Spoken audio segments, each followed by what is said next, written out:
Hi everyone, and welcome to your lesson on the Silk Road, the introduction to the Silk Road. This lesson is located under the Silk Road tab of the Ancient China Teaching and Learning website resource.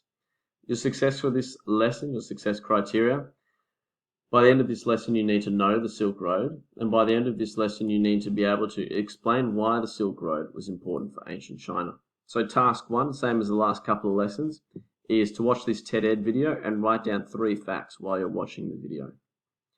Task 2 is notes on the Silk Road, so write these notes down in your book. This is a bit of a summary of the Silk Road. So the Silk Road was a trade route that connected China to the rest of Asia, Africa, and Europe. The road was mapped out by Zhang Qiang and was used to trade items like silk, pots, spices, and salt. The Silk Road was founded and expanded by the Han Dynasty, highlighting the importance of the Han on history. Now, the impact of the Han Dynasty through the Silk Road is essentially that they connected China to a lot of, as we discussed, other parts of Asia, and then Africa and Europe. So this was really one of the first major examples of globalization, was the Silk Road, a legacy that we're still living in today. You can see in this map here, in the red is the terrestrial or the land Silk Road, but then there was also the trading ships and the ports. So there was an aquatic Silk Road as well, which is mapped out in the blue. So you can see this is where the Silk Road was. These are the countries and empires that were connected together through the Silk Road that started in China. These were the items traded along the Silk Road. So this is from west to east. So this is what came from Africa and Europe to China. So there were slaves, domestic and exotic animals like camels, dogs and horses, fruit, animal products like furs, and then gold. Now, these are the products that were from east to west, so what China gave to everyone else. So that was paper, tea and spices, stones like jade, rice, gunpowder, and fireworks, and of course silk as well was a major one. Task 3 is to watch this video on what travelling along the Silk Road would have been like. It's from a show called Vikings, which is somewhat historically accurate, and I think it does a good job of covering what the Silk Road would have looked like. Make sure you check with your parents before watching an actual episode of Vikings. So it's one of my favourites, but probably not for your age. Task 4, comprehension questions on the Silk Road. So what you need to do is just answer these 11 questions here, guys.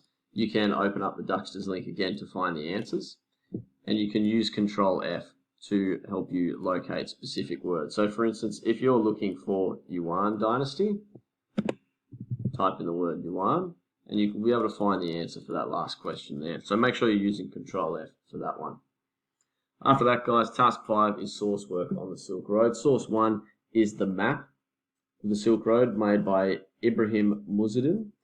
So number 1, is this a primary or secondary source? Well, we know it is a secondary source because it was made after the time where the Silk Road was quite big. It was made in 2010 and it's a map, so it must be a secondary source. Who made the source? We've got our creator of the map here.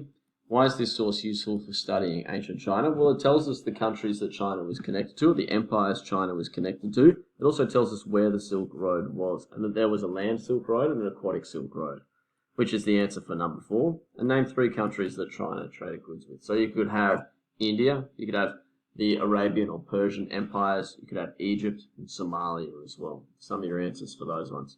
Source 2 is a sculpture of a camel driver coming from a foreign nation to China via the Silk Road, made by an unknown artist. So is this a primary or secondary source? Well, it's a primary source because it was made during the time of study.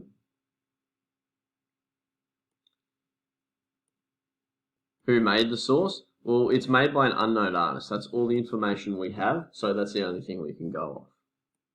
What material do you think the sculpture is made out of? To me, it looks like it is made out of terracotta, which is a very popular building material, as we know from previous lessons.